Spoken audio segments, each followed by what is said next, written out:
in the Kraken lawsuit that City Hall filed down there.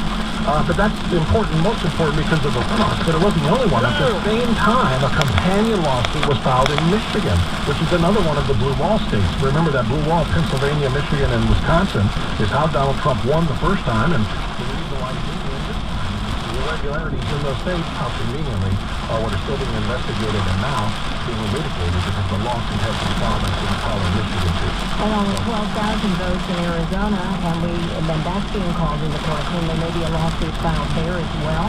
I mean, 27 states use this Dominion voting system.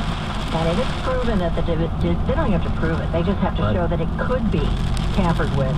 Right. That's going to call a lot of elections into question. Which, again, the Democrats said as recently as a year ago that they do. They can be tampered with. That's all the time we've got for this edition of Houston's Morning News. Thank you so much for letting me be with you, Shara. Thanks to all of our listeners for letting me